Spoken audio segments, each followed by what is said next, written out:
All right, my man. Let's do, baby. I'm back. There he is. So I'm now got to give credit to whatever that is because I totally hit record. I was like, got him. Oh, What a fucking intro. that's a little new hotness from Ed Sheeran. I've been jamming to it like all That's week. Ed Sheeran. Yeah, well, it's like him and Bruno Mars and Chris Stapleton. It's called Blow. All right, that is fantastic, man. It's like I was thinking that was some new Rage Against the Machine or some shit. The whole intro was like, let's go. I'm just like, That was truly Mighty Joe vibing. What you got on tap? That's a little, it's one of these seltzer water things. It's Gotcha. Nothing wild crazy. Nah. Dude, got to run a cool 7 tomorrow, so Mm. just chilling like a villain. Still doing the running stuff, prepping. Yeah, 6. I ran 6 yesterday and ran 6 Monday, and last Saturday was 8. So I got 7 tomorrow. Outstanding, dude. Get And it. then titties and sucking titties, baby. Shit. Now, speaking of things that are fun and big D's, Devin and you are going to run this week coming up, right? You got a fun run? Saturday, going to West Virginia. Got a little Spartan race. Country roads, take me home. Take 'em home, baby. Yeah, so it's never done a Spartan before, but we're doing the Beast. It's gonna be hot.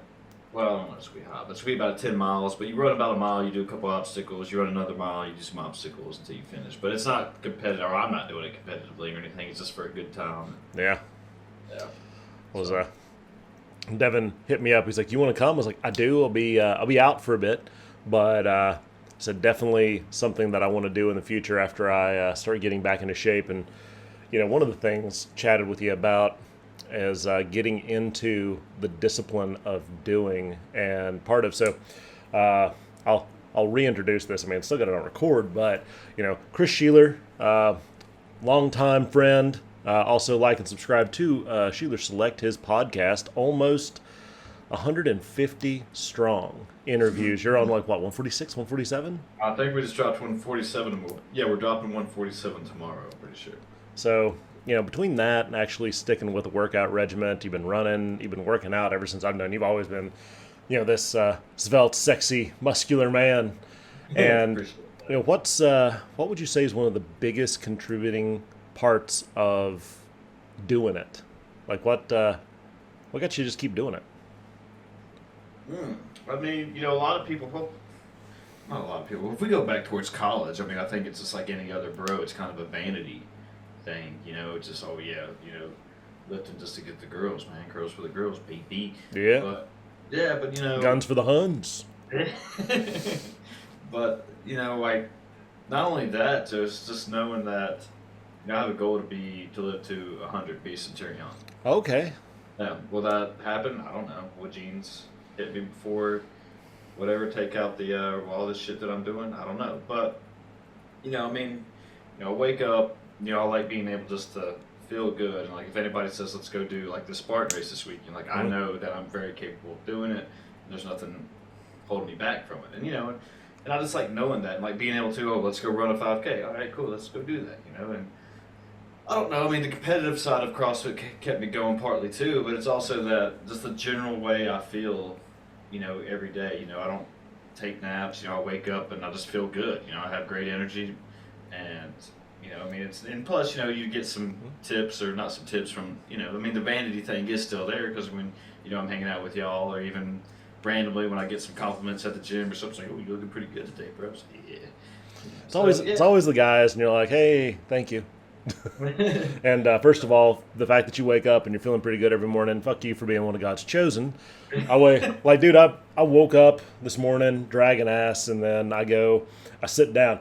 I'm sitting in a computer chair for a couple hours. I get up and I've basically pulled the glute and my lower back in my right hand side. And I was like, that's just from sitting my heavy ass down. Like, I mean, I did some basic maintenance workouts, did some squats, push-ups, sit-ups, shit like that. But Nice. I was just like, what the hell? And It's one of those things that, like, my body just needs it for whatever reason. My brain and my body just needs it, because I don't know if it's just too much pent up energy or stress reliever, but I just feel so much better after I go do it. And it's just like Mm. I picked up something heavy, and my body just reacts to it. It's like maybe a dopamine rush too at the same time, but it's just I have to have that need. Like I if get I the same thing sit when too I take a long. piss. I pick up Yeah. something heavy and hold on to it a bit. But jokes aside, I think digging into what you were saying, having that goal, I want to be a centurion. Like, how long have you had that? As far back as I can remember, man. I mean, that's definitely high up on your priority list of like, what you're gonna do. You're like, this is my fucking goal. I'm getting Yeah. it.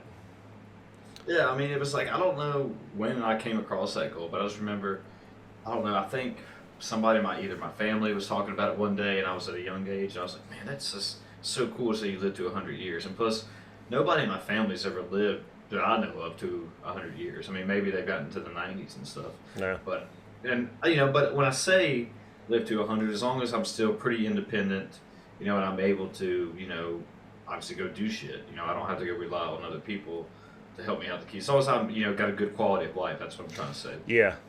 That's key, and a lot of people, I think, take it. I mean, I've taken it for granted. And a couple of years ago, like my back went out because I was just knocking out lots of projects and stuff. And you think like, oh, IT, yeah, how dangerous is that? You're not working construction and shit. And I was in construction for a while and like outdoor labor and stuff. And I'll be honest with you, it breaks your body down, like your joints and stuff. But at least you're out there, you're moving, you're grooving, you're going. It's when you're sitting in a chair 10, 12, 16 hours a day. Well, what did you do to take breaks? I went and took a shit. So what do you do? Well, I sat back down to do it. Wasn't like just standing over the toilet like. So you're just taking your lower spine and even focusing on how you're sitting, what your posture is, how things are going for you. And if you're not doing that constantly, then you're just you're developing scoliosis or whatever kind of back curvature you want. Everybody's got that adorable hump. Uh, so for me, it was never really high on my priority list. And now that I'm getting older in my golden years. Well, I think that's another thing for me is that as I got older, I'm 36, so roughly whatever statistics say and everything that you might or I might, be half over. Like life might be half over, right? Depending on statistics, whatever you're Right. reading It's these kind of a days. dark place, but it's still Exactly. So it's like one of those things. Like now, it's kind of and I'm starting to see like as you're saying, people in their 40s and 50s, and like even some of our friends are just like, man, I can't go do that, or oh man, I don't feel like I've slept wrong, and now my neck hurts. yeah. And I was like, no, I don't want that to be. And I'm not saying it doesn't happen to me. I mean, training for this marathon's been one of the hardest things, or half marathon, I should say, has been one of the hardest things my body's took on. So, I am feeling that training for sure. But, I haven't gave up my CrossFit training either. So, but my ankles and my legs are taking a beating. But I think now I've been training for. You take joint supplements or no? No, I stick with mainly just creatine and protein. With my main two factors. I've been starting to mess around with lion's mane. Okay. Some, but it's more just for the brain and stuff Yeah. like that. And other than that, I don't think I really. Yeah, I take a multivitamin, but other than that, I don't really mess with other supplements. So. I've been doing the glucosamine, chondroitin, and MSM for almost a decade now because being 6'5", 300 pounds, a lot of things go, but one of them is not or a lot of things stick around, but one of them is not the fucking joints, that's for sure. And my joints were like, "Nyeh." Like, I remember going to the doctor and I was like 275 then, not the svelte 300 that I'm trying to get rid of now. And dude's like, yeah, you got arthritis. I'm 25. He's like, yeah, but that happens to bigger guys like us. And I looked at him and I was like, yeah, fuck you, man. But there's a couple of years where I did a lot about it. Like I was really, like my early 30s, I got into a great workout regimen. I dropped down about 270, which I was up to 325 at the time. So that was pretty key. But then I got lazy. Complacent, and I guess it goes into what I was asking you. You like your focus. What's your goal? My goal was always to get honeys, make money. There you go. And I will say that if you reverse that, I believe you have an excellent trap song. But just what do you I like that. the real focus on like goals and stuff and getting into like I've been asked the last couple of times. Like I've been on Sheeler Select. I think once so I'll share this video with you, obviously, so you can post it up if you want to, because I feel like being on Sheeler Select has helped me. I know it, that wanting to do this stuff. And people are like, well, why you want to do this? Why you want to put your stuff out on the internet? I'm like, well, first of all, everybody does. Kim Kardashian fucked a black dude and made billions. Like, you understand? Like, I've been looking at black dudes like, you rap? I mean, nobody knows you either. Fuck. Like, but, jokes aside, I really enjoy getting out there, talking to people, communicating, and it's my segue into asking you. I don't think I've asked you this before, but not from an aspect of like goals, because again, your focus on goal, being a centurion, your daily habits of like getting in there, getting into the gym, working out. You've been consistently putting out, which is key, Sheeler Selects at least once a week now. I mean, honestly, it's like 5 days a week now. After a while, it was, yeah. And so, what's your vision? What's your goal for that? As far as like what I see myself doing in the future for it, or what do you... Just like what's your vision that makes it so you're not just like fuck it and walk off?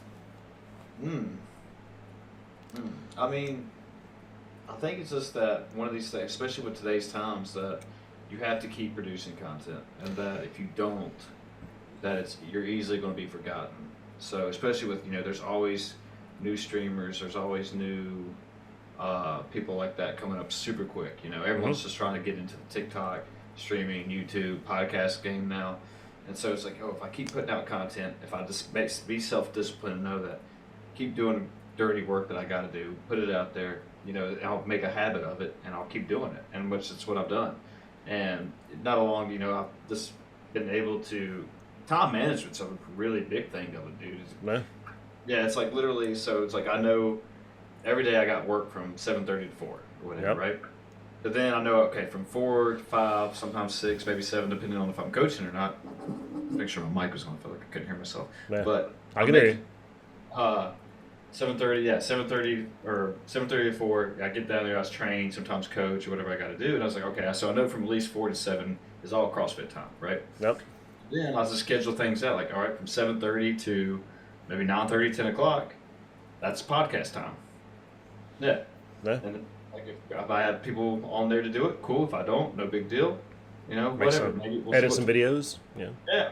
Then that's, if I don't, again, that's it. Like, all right, we'll edit some videos here. We'll get all the artwork made. We'll start uploading it. Boom. Done. And then, it's just like 11 o'clock. It's usually when I try to get in bed and I can get my 7 or 8 hours. So a lot of it's just like self-discipline, time management. And I mean, like if I'm doing it, anybody can do it. That's what I feel like, dude. And like one of the hardest things now is like, as I said before, is that half marathon. And not only that, because it's where I'm training, where I'm in high mileage now as far as my runs. Mm-hmm. I had to block out another hour just to get in my 6, 7, 8 miles now, just to know that, okay, well, if I want to get these in, I got to get it in a certain part of my day. Yep. I got to make time for it. So, and that's only 3 to 4 days a week too. I mean, it's not every day, thank God. But yeah, so it's just stuff like that, man. You just got to schedule it out and just, get to a place where you got that balance with yourself, that you're still being able to talk with the bros, hang out on Friday night, watch a couple of Netflix movies or TV shows, or get on video games or whatever we do anymore. Boom. Right. I think that's one of the most profound things I've heard recently, and it really kind of shaped what I've been doing for the last month and a half. Is what are you giving up and what did you gain? Because you talk about 3 hours a week. You're a single dude, no kids. So ladies, he is single and ready to mingle. Maybe, I don't know. I'm definitely ready to mingle. All right then. And that means that you have a certain lack of having to allocate time to significant other, family, things like that. Now.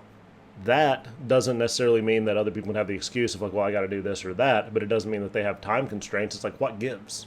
Yeah. And I think it was Damon John was talking about how he started FUBU, and he didn't just automatically quit his job. He didn't go and say, all right, I'm out, FUBU. He said, all right, I need to allocate a certain amount of time for my business per week. So he started out, he said he knew he had I think it was about like 45, 48 hours to play with in a week. So he had his full-time job and he had his side hustle, which at the time was FUBU. So, Yeah. He's spending 40 hours at work, 8 hours on building his brand and merchandising.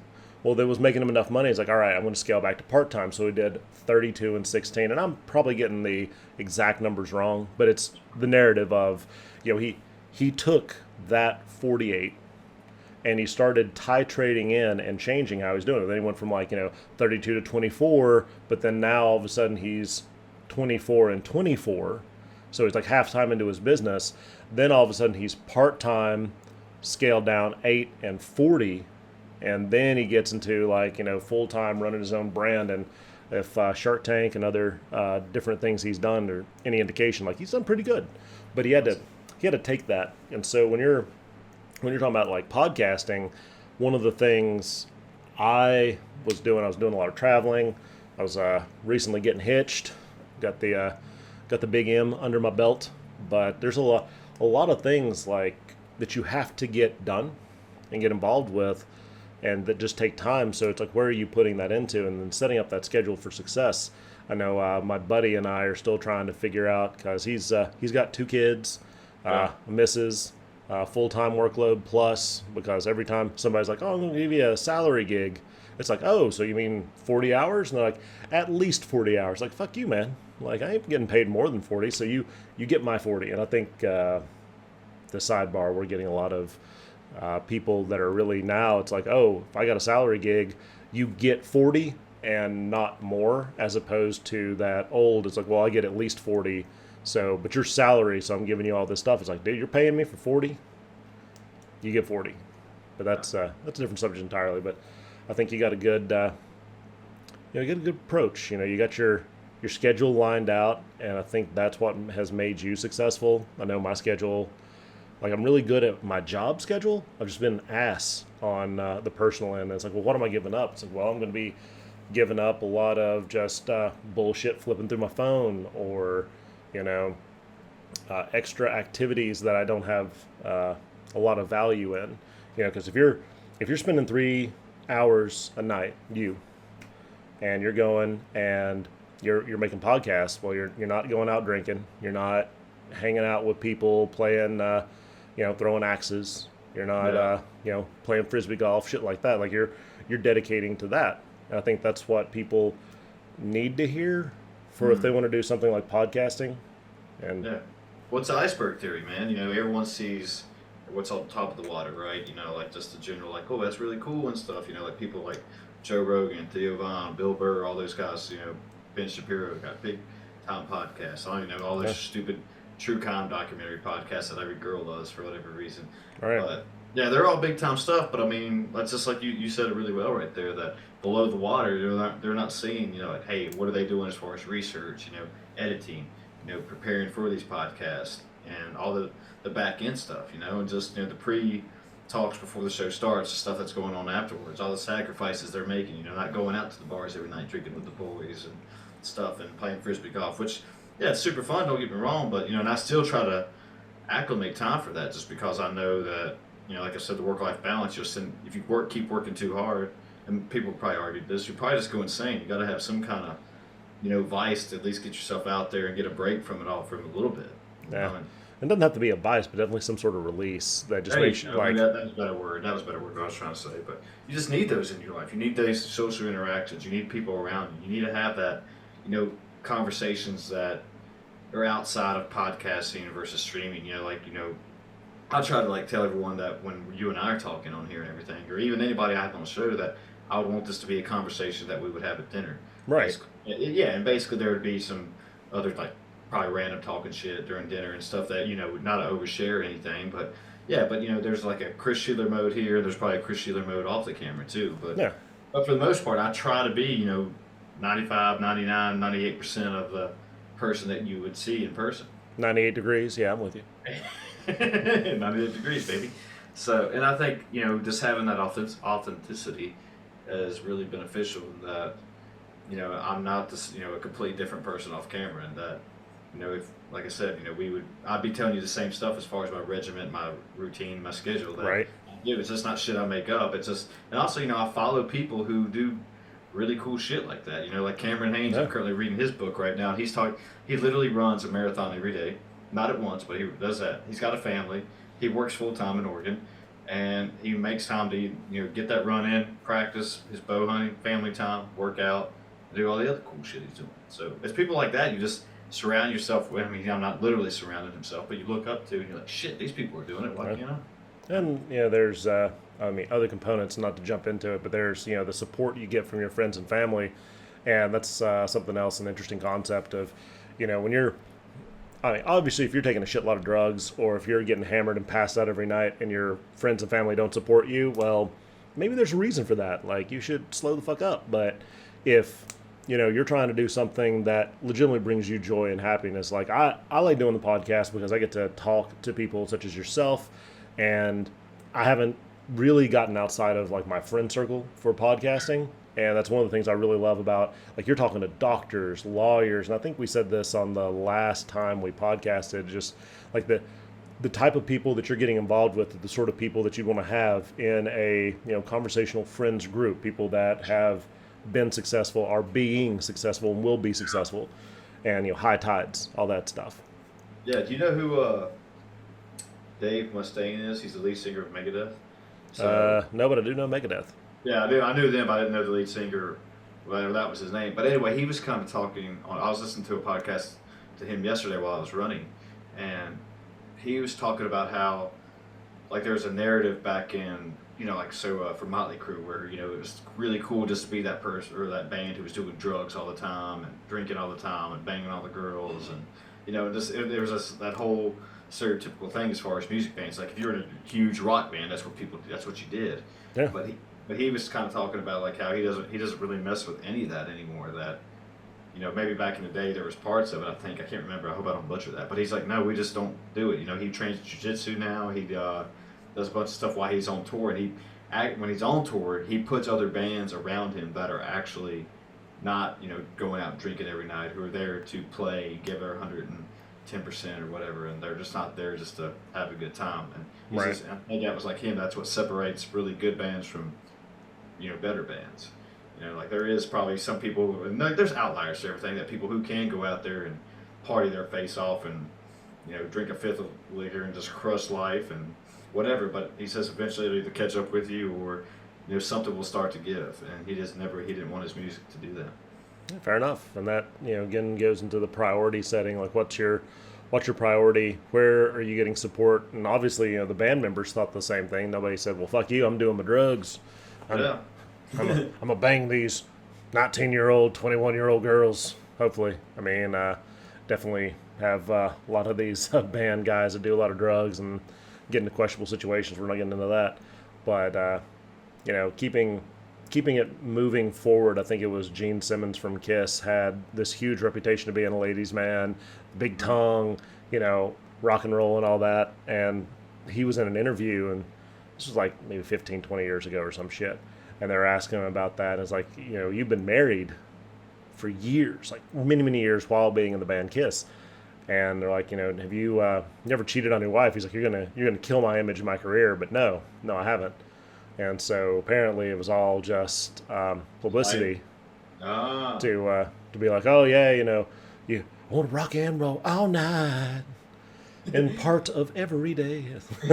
I think that's the number one misquoted lyric, and instead of like party every day, it's like and part of every day. Part of every day. But no, I mean that's really makes sense though. I mean, like, he just lived up to the hype and just gave into the narrative, and like that's what made him who he was. But he stayed true to his morals and values. Like, well, no, I'm really not going to do that. And I guess I don't know a lot about the guy, but based on what you said, that seems like it all worked out for him. I mean, I guess he's arguably one of the biggest, best rock bands there was, maybe. Kiss, I mean, easily top 10.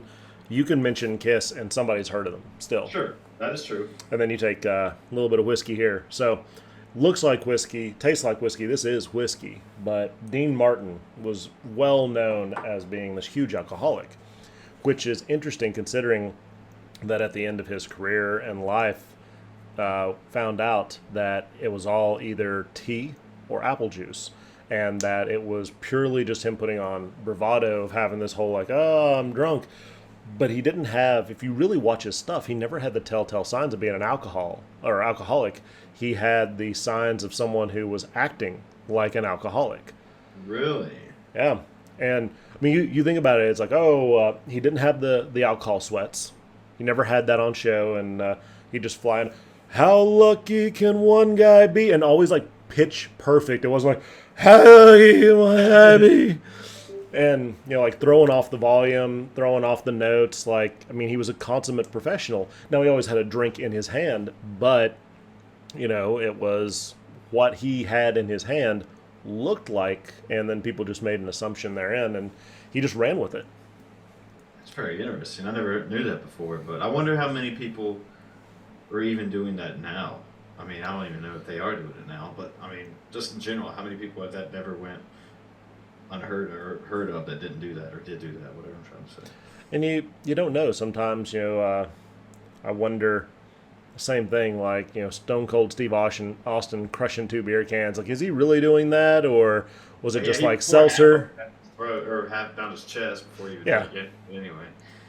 But, stick the tongue up there like, ah.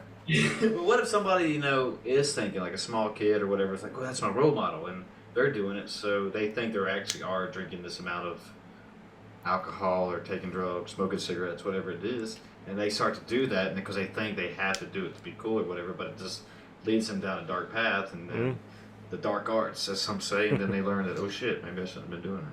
And then they have rock bottom moment, or fucks up their voice or something along those lines.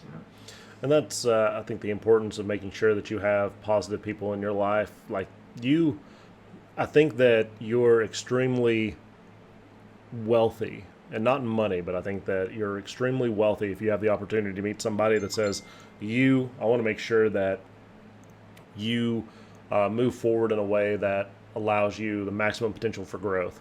But more than likely, you're going to have to get out there and you're going to have to find a mentor or two and just be like, hey, how do I not fuck up too bad?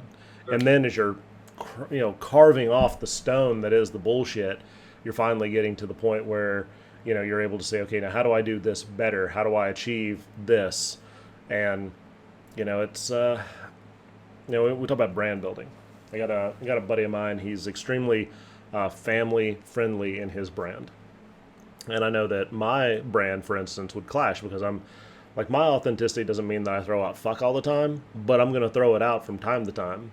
Sure. And, not for the needless, I was having a conversation earlier today, not for the needless use of profanity that I find often cheapens things. It's like, oh, look how hard I am. I use curse words. It's like, well, that's not it, and people can tell when it's disingenuous in either direction. But you get somebody on here, and I try to make my posts is like, oh, is this made for kids? Well, no. Like, I'm not doing that. It's not kid. It's not anti-kid, but it's not what I would say is traditionally kid-friendly for those individuals that are trying to be like, hey, don't use profanity, be respectful, things of this nature. And maybe you don't want your kids to be super respectful. Maybe you want them to know when and where they can curse. And maybe I am that role model.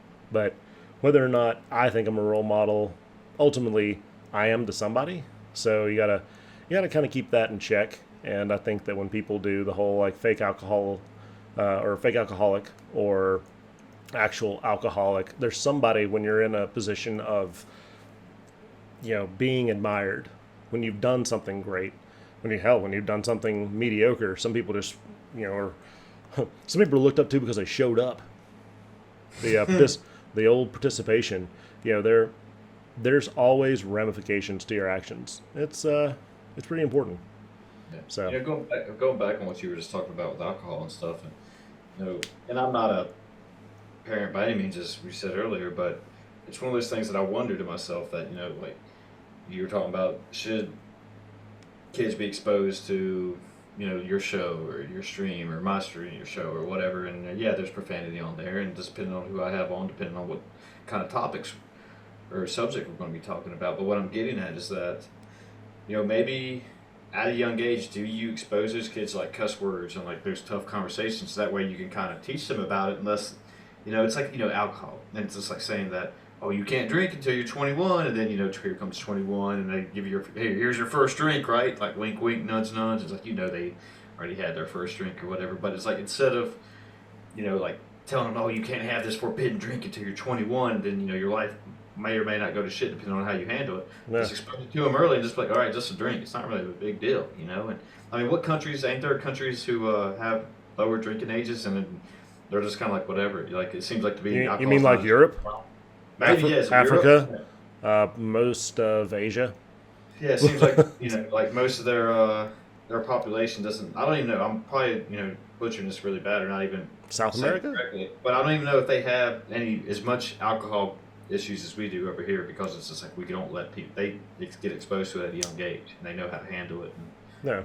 could be wrong about that. Probably am wrong about that, but. Could be something there. Could be not. I don't know. Well, and I know that alcohol abuse from people in their early to mid 20s is lower in nations that have a lower alcohol age. But the whole like, oh, you can't drink alcohol until you're 21. I think that was post prohibition when everybody's like, okay, we'll give the teetotalers something, and then everybody's like, wait, till when it was 18, and then it turned into 21, and that's how you can join the military at 18, but you can't drink until you're 21. And I think it was Louis C.K. that put it best. He goes, that law doesn't make any fucking sense. He's like, you can be an 18-year-old girl, go out to California or Florida, make a porno, bang a bunch of guys every way imaginable, get all the after effects, get covered in cum, everything, like go shower, and then after you leave work, can't even have a beer. And if there's anybody that deserves a beer after a long day's work, it's that chick.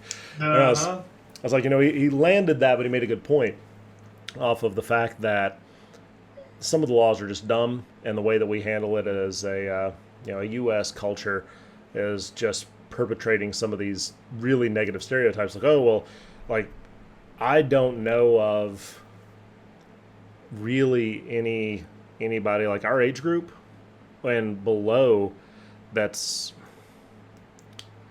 doesn't have at least some hang up with their relationship with alcohol. Like, it's not like the Italian families where, or French families, like, oh, you have a glass of wine with your meal. It's what you do.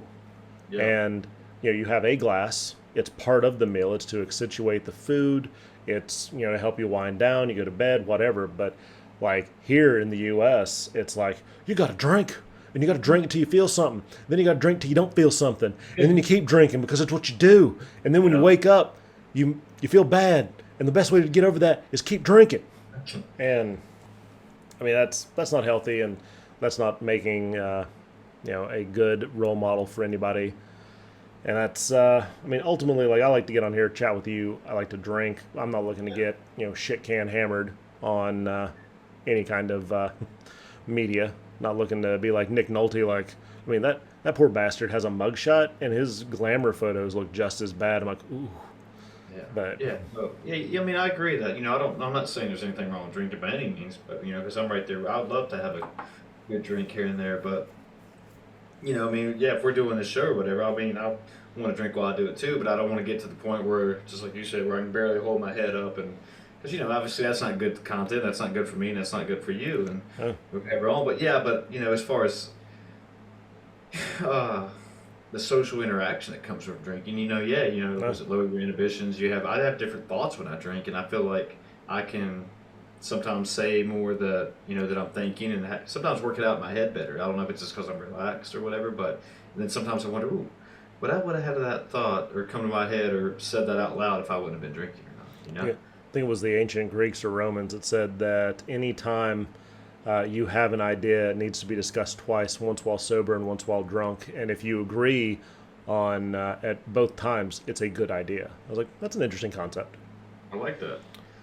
But yeah, so it's one of those things that some people say that they can't be creative without a certain drug or alcohol and stuff. And there's like I said, I don't know what the argument is for that, but there can be something said that, while you're drinking, while you're high, while you're on a certain, maybe not cocaine where you're amped up all the time, but, there is something there that unlocks maybe some part of the brain to help you work shit out and, write stuff out. I don't know if I've said this before on here, but Steve, that's what how Steven Spielberg wrote Cujo. I think he was drinking and on cocaine the whole time, and he don't even remember writing it. Yeah, Stephen King's been on a lot of fucked up stuff Oh, for a Stephen while. King. I'm sorry, not Spielberg. You're right. Yeah. My I think Spielberg might have directed Cujo. Maybe, He is did. that He did a lot of what- heavy lifting in the '80s. Cujo wrote, or Stephen King wrote Cujo, right? Yeah, Stephen King wrote Cujo. That's what I was going to say. The not Dark Spielberg. Tower, like you can tell he was fucked up for the first couple of books, and after that he kind of cleaned up, and it was heading in a direction instead of like. There comes a point where you're like, how high do you have to be to write an entire book about a train? Like I think it's the Dark Tower book 3, Blaine the train, and they're on it, and he's basically a supercomputer. Blah blah blah. Read the book. If I'm giving you spoilers, the book's 30 years old. Fuck it, you'll be fine. But they're traveling across this post-apocalyptic wasteland, and they're trying to get to a location to find out more about what is going on for their group. I'm not going to give a ton of spoilers, but they have to take this sentient train, and the train is trying to ultimately devise a way to murder them. But it's a whole book that they spend on this damn train. I mean, anybody else? This is 2 chapters, maybe 3 chapters worth of content. So Yeah. Did they make a movie of the Dark Tower? they did. It was good, Nope. but it wasn't well received. I mean, it had Matthew McConaughey and Idris Elba. That's who it was. You're right. Yeah, I And remember going to see that. Yeah, it didn't do well. I don't think. yeah, and the reason was that it catered entirely to the fans, but you had to read all 7 Dark Tower books for it to make sense. Okay. And also, you have to give props to Stephen King in his 7th book.